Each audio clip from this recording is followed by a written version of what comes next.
Take a walk with us down memory lane. Or maybe help spark a conversation with a loved one about the way farms used to sound. With your Amazon device or Alexa app, say, "Alexa, play country farm sounds," and escape to a mid-1900s farm where they will take a walk during morning chores. Hey everybody, I'm Paul Yeager. This is the MTOM Show podcast, a production of Iowa PBS and the Market to Market TV show. We cover everything on Market to Market when it comes to what's in the field, what's on the farm, what's going in, what's coming out, what's from above, energy, renewable energy, what to do with something when it's no longer providing value, what's the recycle, what's the upcycle. Wind turbines, those blades are big. Where do they go? You've seen the pictures. They've ended up in landfills or somewhere else that maybe the industry doesn't want to highlight, and opponents certainly do want to let everyone know. But there is a company based in Ohio that is taking the wind turbine blade and doing some fascinating things with it. Brian Donahue is with a company called Canvus, and they're based in the area of Cleveland, Ohio. They have a facility there that is making some fascinating things with wind turbines. I'm talking park benches, tables, and a whole lot more. The opportunities, as we find out in this installment, are almost endless. And the story behind the company is right now on the MTOM Show podcast. Brian, a little admission, there's no Sean, Will, or Jason Bateman anywhere on this, so I hope you realize this isn't Smartless. I do, but I'm happy to be here on Market to Market.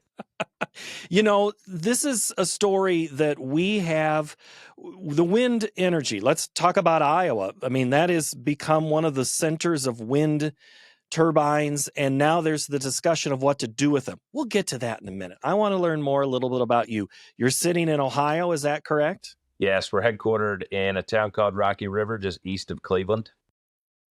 Now we're Cleveland. Well, now you're not from Cleveland Heights, though? Nope, I'm not. Rocky River. No, you're not a Kelsey brother?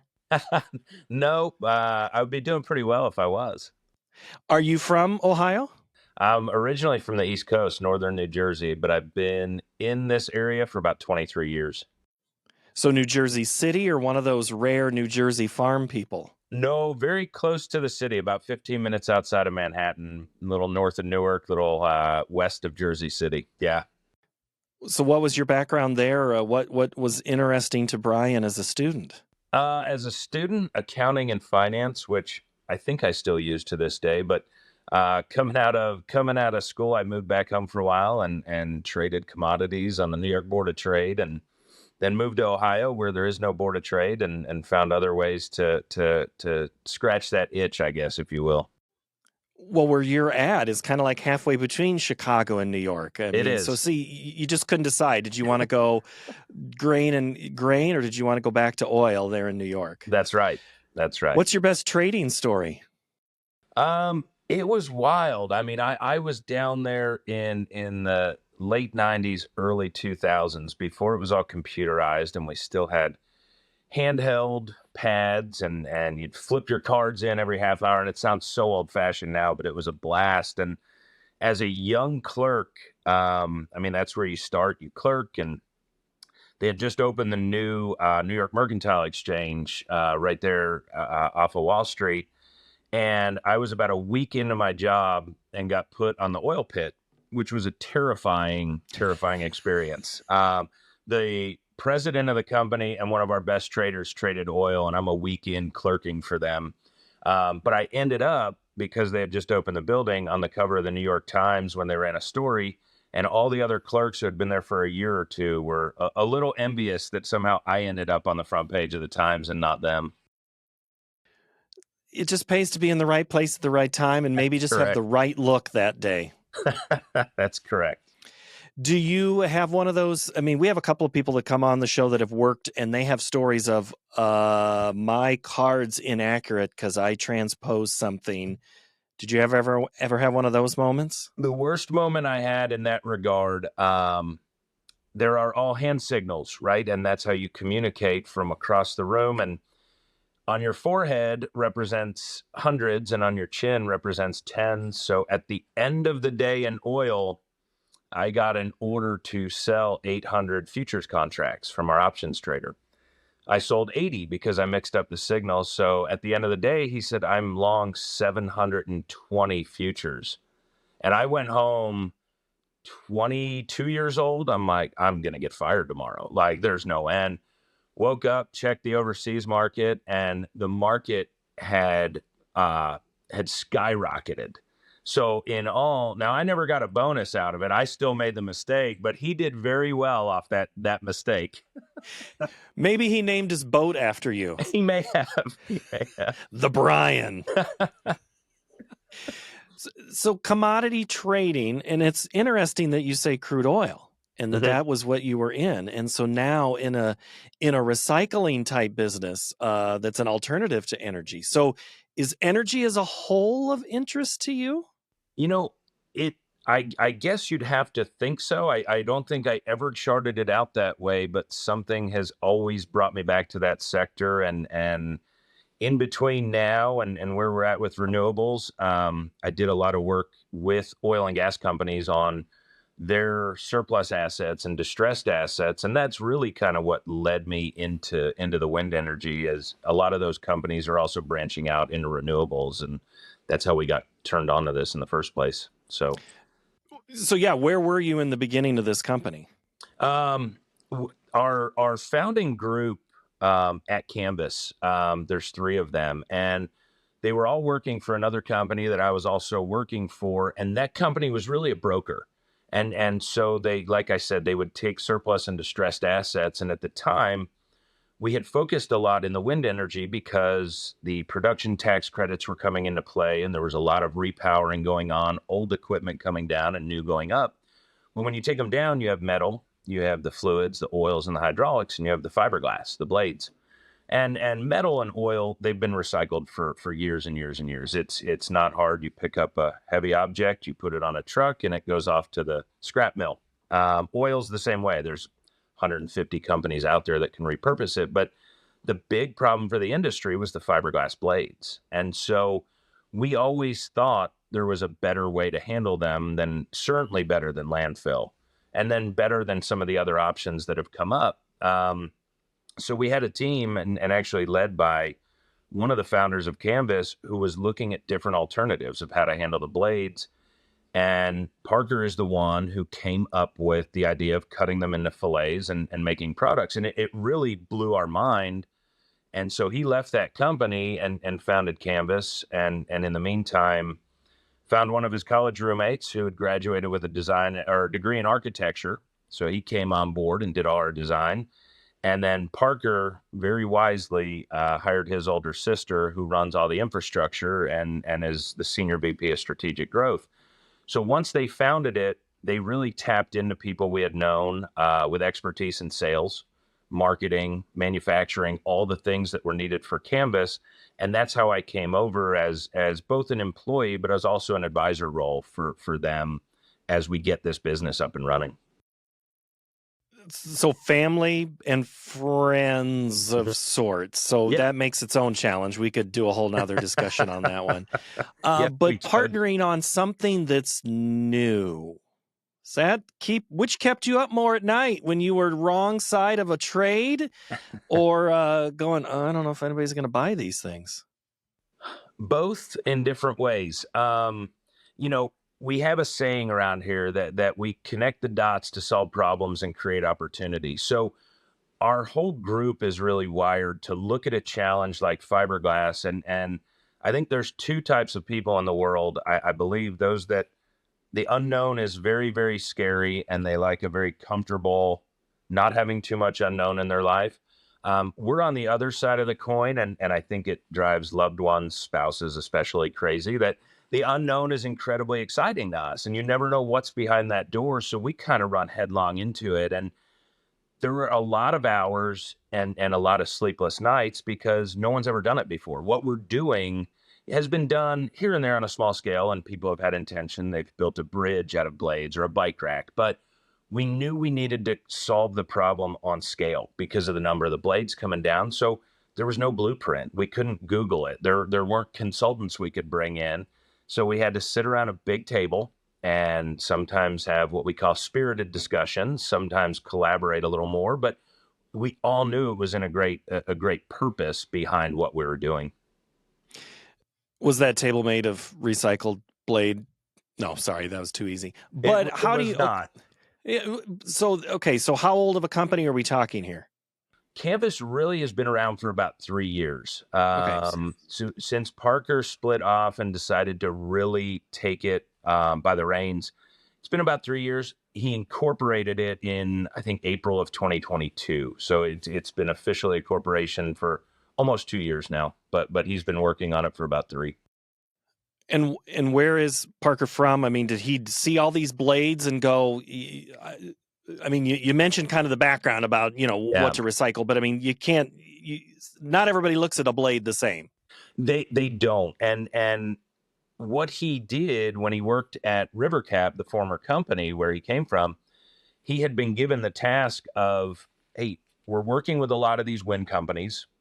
We're handling the byproducts. What else can we do with blades? So that was really his project, and he spent a lot of time on it. And historically, everyone that looks at blades besides landfill looks to destroy the blade. And how can we get it into smaller pieces and then do something with it? Whether it be using it as fuel in a cement kiln, whether it be trying to use it as aggregate in concrete. How can we crush that blade and not use it for what it is? And he really looked at it differently and said, how can we use the strength of that blade and the durability of that blade and use less energy to convert it into something that has a useful purpose? And that's really where it spawned from. I don't know how he exactly came up with it, but I remember the day he showed it to us and said, if we cut these like this, we can put them like this and make furniture out of them. And we really stopped looking at alternative solutions. We really believed that was the way to go. I want to go back to the aggregate part of what you just said. So do you do that aggregate side? We have some outlets that we still use on the cement side and the aggregate side, because we're always going to have damaged blades that can't be upcycled into products, or, we have to build the demand, which we've done very successfully so far, but there are probably going to be more blades than we can turn into product. So we want to be able to handle everything still responsibly, upcycle as much as humanly possible, but then also have responsible outlets to recycle the material that can't be turned into product. So how many companies are doing that side of aggregate that you think are in the marketplace that could Google each other and figure out how to improve it? I mean, is that a dozen companies that are doing that in the U.S. right now or globally? There's a lot of people trying different things. The most tried and true are the cement kilns. And there's probably, I think it's anywhere from 60 to 80 in the U.S. And not all of them can use fiberglass as a fuel. I think they're trying to get there as a whole. The biggest problem with any of these solutions, whether it be aggregate, pyrolysis, where they try and break the material back down into oil and fiber, or the cement kilns, is that middle stop where you have to grind it. You've got material that's fiberglass, resin, metal, balsa wood, foam. I mean, sometimes when you cut open these blades, it's amazing. And we've seen so many of them, and it's a little surprise every time. They're not the same. So grinding it is wildly abusive on equipment, and it really eats up material.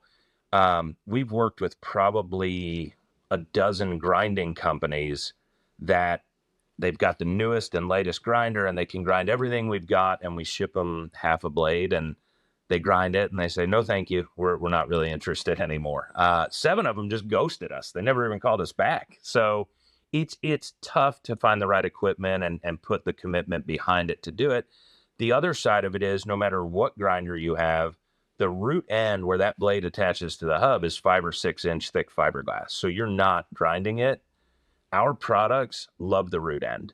We make full circular products, and then we use the half of it to make our crescent lines and other benches out of that root end. So we have companies that are actually grinding material that look to us just to take the roots because they have no other outlet for them. Someone else's trouble is your success. 100%. So it sounds like let's go back to agriculture for a minute. It sounds like you're in the early days of processing the pig. You process everything but the squeal. That's right. That's right. We try to. There's not much in there. There's the metal studs where it attaches to the hub. That's easy. You pull them out, and it's scrap metal.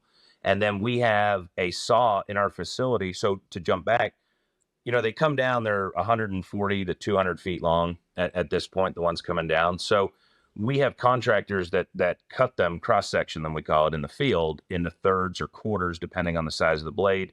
Otherwise, the freight would kill us. So we're able to ship on standard trailers. Then we bring our raw material in. It's a 40-foot section of blade loaded on a indexing cart, it's called, and it feeds a rope saw that's diamond encrusted and cuts those fillets as it goes forward and pushes the blade forward. So we then have the basis for our products. You just said fillet. Is that what I thought I heard you say? Yeah, we look at the whole section as like a tenderloin, and you just cut the fillets off of it. It's the easiest way. It makes people really hungry when they hear it, but it's the easiest way to describe it. Guilty. And but it totally, again, it then back to the hog analogy. Yep. It really is carving like it is like the processing industry. Okay. Yep. You mentioned sourcing on trucks. Where are these blades coming from? They come from all over, really.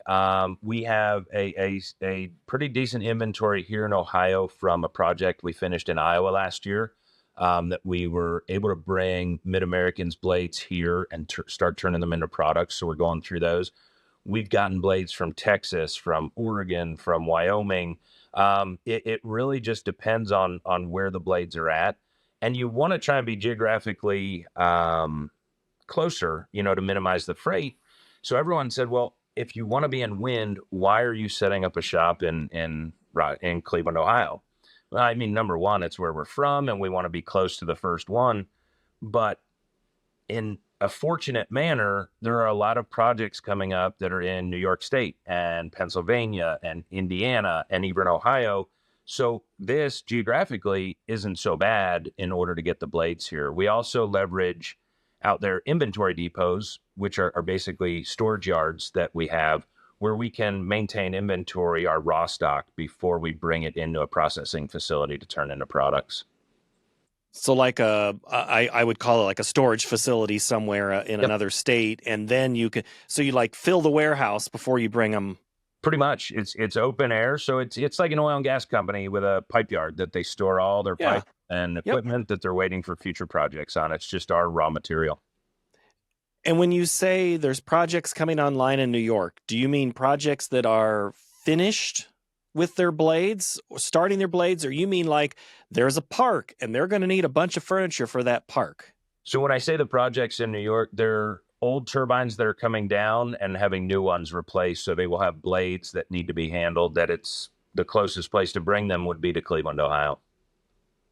And then you're in a geographic location of mid-east United States, maybe not Midwest, but with West, you really are almost connecting a source to an end location with population that you have to the east of you. 100%. This is a pretty decent distribution point. There's an argument we're on the west side of Cleveland, so we consider ourselves Midwesterners, but the argument can be made.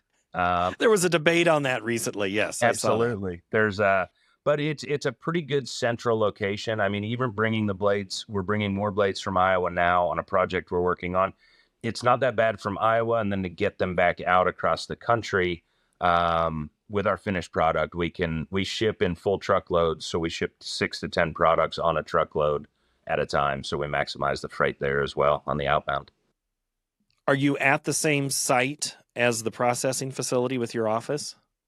No, we have a headquarters in Rocky River, and then we have a 110,000 square foot manufacturing facility. It's about 20 minutes west of us in a town called Avon, Ohio. Give me a sense of how big 110,000 square feet is. Like how many blades are fitting in here at one time? Well, it's all equipment and manufacturing inside. We have a I think 15-acre yard a little further south of that facility where we're storing about 420 blades right now that we're processing. 110,000 square feet. I'm never really good at this. That's why I ask you. Neither am I. I mean, it's a large box warehouse, and it was perfect for us because it had high ceilings. We need a lot of open space. You're moving around, first of all, 40-foot sections. Then you're moving around fillets, and even the smaller ones, they weigh 200 to 300 pounds. So once you get them done, a lot of the automation we have is done in that saw, and then it's really our craftsmen that take over, and they're smoothing the edges. They're sealing any damage that's been done. They get hit by hail in the air. Sometimes when they come down, they get dragged across a gravel pad. So we fix that up. The edges are very important to us because you don't want someone sitting down and walking away with glass splinters. So we've put a lot of R&D into the best way to seal that, and we're really happy with the way the products are going out in that regard. 10,000 square feet of it, which I guess is, what, 1,000 by 1,000? I don't know. I'm going to embarrass myself here on the math, but as a former trader. But we created what we call a gallery. And the gallery has different areas, and it's full of our products. So we've had a lot of visitors from the wind industry and some of the highest levels of the OEMs and some of the wind farm owners come out. And it's great for them to see the manufacturing side, so they know it can be done at scale, but then they can't really see it in space. So we created this gallery so when they walk in, they understand what our products look like out there in a park and on a city street. We've created a whole experience for them when they come visit. Let's talk about the products then that you Yeah. have, because I've seen you kind of mentioned, I joked about a table earlier, benches. What are the main top 5 uses? And then we can then give me some of those crazy things that Sure. you've been trying. So we have 9 products in our lineup right now. And they are all benches except for a picnic table that we make that is sold as a set with 2 benches. It's really unlike any picnic table you've ever seen because it's got the crescent of a wind turbine blade underneath it, and a composite lumber top, or a board we use that's made out of recycled plastic pulled from the ocean, the carpet industry. But a majority of them are benches, and they are benches unlike anything you've ever seen. They're made with a half moon crescent of the root, or it's a full circle of the root end and the bolt holes still exposed with a bench or a swing inside of it that people can sit in. The covered part of it is great because if you're down south, it will protect you from the sun. If you're in Cleveland, it's not normally as sunny as it is today. You could be protected from a light drizzle and still reading your book and enjoying looking at the scenery from the bench. So, yeah, most of what we do are benches except for that table. And are these benches, I saw on the website, you have different cities that have bought some of your product and put in parks or things. Is that who your big client is, or are we already to the big box store side of things? No, so they belong in public spaces. The mission of Canvus is to create an ecosystem for all to amplify public spaces because every community has space. Some of it is really well done and well maintained, and our products just go in there and add to that. Some of it is a patch of grass, and they say, well, let's make a pocket park and use these benches. So we're targeting the communities because they have public spaces. They've got parks, they've got schools, and just open areas they can put these. But we then work 2 different ways to get our products into the communities because municipalities are not always flush with budget. A lot of towns, they don't have room all the time to buy amenities like benches. So we look at 2 different ways. We have something what we call a legacy bench program. And so you'll walk around a city and see a memorial bench and it's got a little plaque or it's carved in memory of Grandma Helen. Our legacy bench not only can be used to honor someone who's no longer with us, but it can be used to honor the legacy of someone who's still in the community. For example, we have a city in California we shipped benches to, and outside their VFW, they made each product has a plaque that links to a digital platform, and they get to tell a story. The story they told was about a veteran from that community who went missing in action in Vietnam, and his brother was actually there at the dedication and was able to be a part of that. So the Legacy Bench program is wonderful for a way for citizens to be able to put these products out in their community and tell a story about their family. The other is what we call sponsor a space. We work with local businesses. We work with national brands, large foundations, and organizations to go ahead and make an impact in the communities where they operate. So every business that's in a community has a community connection. A lot of them like to give back and be a good steward and a good member of the community. And a lot of them also have a material connection. Our friends and partners in the wind industry, we've helped solve a problem that they've had and a narrative that's not been great for the industry. So they look to give back to communities, and they're starting to buy our products and then basically what we call sponsor or donate them to a community. And then local businesses will do the same. They'll buy a couple of benches. And again, that digital platform, not talking about Grandma Helen on this case, but talking about the business, contains a series of links to their website. So we've worked with restaurants that have links to their menus, their reservations, their merchandise, all that kind of stuff. They can change it 10 times a day. They can change it once a year, but it's effectively a great marketing tool that'll be out there for 20 to 30 years for the business. I always pause when I say this, what I'm about to, when it comes to marketing and say schools and an opportunity to share to students that this is an alternative for the wind blade. Or there's certain schools that might be more STEM related, and they have products that are from upcycled, recycled component products. I mean, that's an opportunity to we'll use educate as Sure. opposed to market to students. Is that something that you're looking at?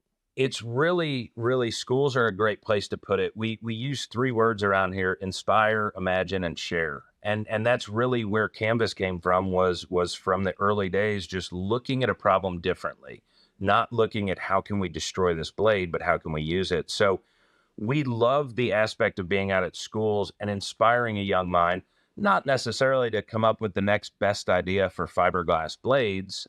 We don't really want the competition, but what can they look at differently in problems that they're solving in school? Or STEM is a perfect example of how things can be done.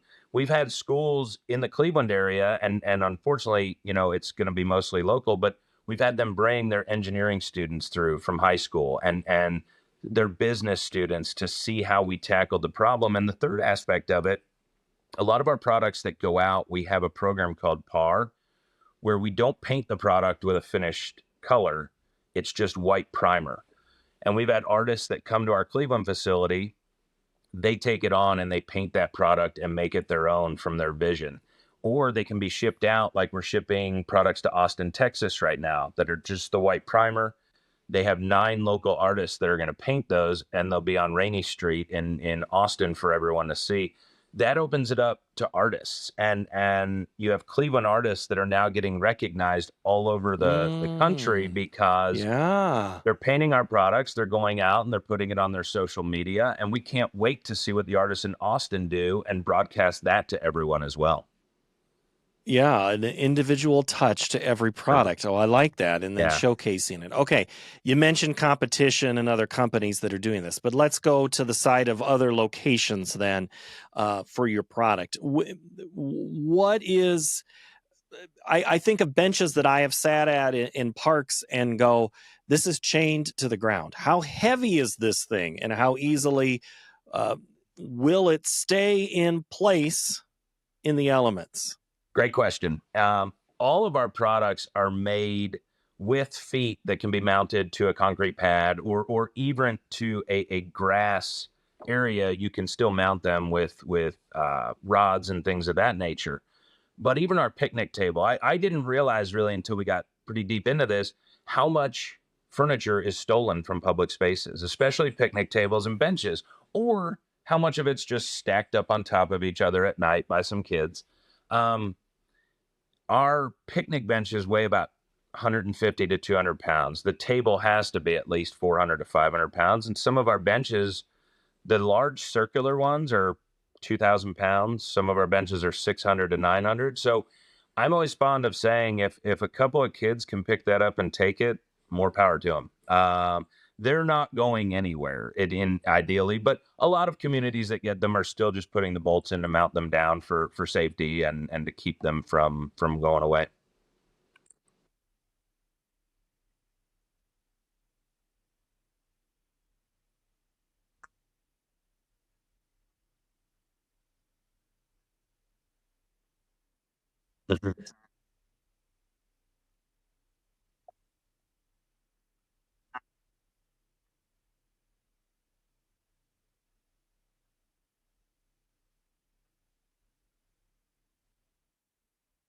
So one of the things we do in terms of the materials we use, we want our product is the foundation of our brand. And it revolves around the product. It revolves then around collaborations with artists, with collaborations with other sponsors, and collaborations with families who want to create a legacy bench, because those all create experiences and engagement. So we focused heavily on the product. We over-engineered it. The last thing you want is every time these land in a community, there's a PR event, there's local media, there's joy because they've never seen anything like it. And the calls we get are great, and the sponsors are there, and there's ribbon cutting or there's artists painting them. So the last thing we want is 2 months down the road to say, well, this broke already, and this isn't really as exciting as it seems. So we've spent a lot of time there. The fiberglass blades are retired, right? They had a job to produce energy. They did it well, and then they came down. So that's the framework and foundation of our product. What we did was tie it in with other retired materials. So composite lumber is all made from recycled plastic, shrink wrap, bags, grocery bags, all sorts of stuff. And that will last, the fiberglass blade will last another 20 to 40 years out there. The composite lumber will last at least 20 years and is warranted that long. We use recycled rubber to make a bench. Tires that were on our cars and trucks now ground up and turned into a bench, combined with shoes that are ground up by some of the biggest shoe manufacturers in the world from their plants, and then also shoes that they collect back. So post-industrial, post-consumer. And then that board I mentioned that combines those floating islands of plastic being taken out of the ocean, the carpet industry waste because it's all mixed polymer, and then also municipal waste that can't be separated any longer, all goes into that. So we've picked materials that will last the test of time. The problem with a lot of benches and things that you see out there, you do have wood, and even treated wood is going to wear down a lot faster than a composite lumber. And you have a lot of steel and iron being used in the construction, and you get a lot of rust and things of that nature. All of our material is put on aluminum frames, also high recycled content, and then stainless steel fasteners are used to really make it stand the test of time. I'm just envisioning all of these ideas that you keep bringing up. Well, that could go there. Well, that would be a good spot there. What's the most unique place you have a product, and what product is the most unique? Gosh, that's a good question. I will say, when you work at Canvus and being a part of this for a little over a year now for myself, you look at the world differently. I mean, I go on a hike with my family, and they're enjoying the nature and everything. And I'm looking at the path saying, we could have a bench there. You could put a Deborah there, a Faye over here. We've seen a lot. We shipped a lot of product down to Port Arthur, Texas, is one community. They have a park called Pleasure Island that's a marina, and it's on the water. And so a lot of our products, the willow especially, because we cut it from the apex of the blade, it's got sort of a wave shape to it. So it's really interesting to see them on a boardwalk or along a shoreside where people are sitting looking at the water in a product that basically looks like the shape of a wave made from a retired wind turbine blade. You mentioned you had 40 at the offsite warehouse. How many blades are you going through a year? We anticipate that we'll be able to upcycle probably somewhere between 1,300 and 1,700 blades per year. So caught about 1,500. And what is that of the number? Where's that fit in the percentage of use in the U.S. that we're retiring at any given point? The estimates over the last couple of years have been about 5,000 to 8,000 blades coming down. On top of the 1,500 we can upcycle because we need it for our own purpose. We can also probably process and grind another 1,500 blades. So 3,000 out of the 5,000 to 8,000. What we're really anticipating now, though, is over the next 5 years, the IRA that was passed last year pumped a lot of money into renewable energy, solar, wind, battery. So there are going to be a lot of projects upcoming. The estimates say it could be 10 to 15,000 blades a year for the next 5 years. So when I mention collaborations, we're also always collaborating with universities that have been working on this problem. What else can we do with it? In our gallery, it's kind of funny how it worked out. when we built the gallery, we needed some demarcation, and so we made blade walls. So 16-foot tall sections of blade mounted to the ground to create it. We have one that we actually created and brought in a local artist that painted the whole wall and made it a piece of art. And it was for our own purpose, but everyone that has come and visited the gallery has said, well, we would love a wall in our community. You know, you can make a mural. Every community has artists, and every artist wants to paint something, and they run out of space. So you could put up a wall. We are working with a group at University of Houston to see, could it be viable as a sound wall along a highway, and bouncing it off each other and canceling out that sound. If we can explore opportunities like that, you know, the products will always be our core. But, you know, if we can have special projects, call it, if you will, and things like walls and other things, you know, that would eat up all 10 to 15,000 blades. It doesn't take a lot of miles of highway to really make a dent in that. And that's really our goal, is to responsibly handle as many of these blades coming down as we can.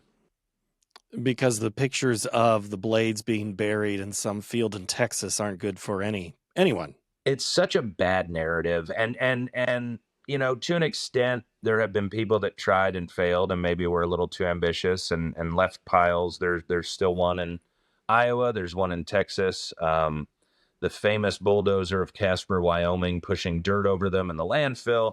It's not a good story for an industry that's really trying to do the right thing. And that's where we wanted to come in and help. And because of our digital platform, a wind energy company that's sponsoring these products gets to be a part of the story.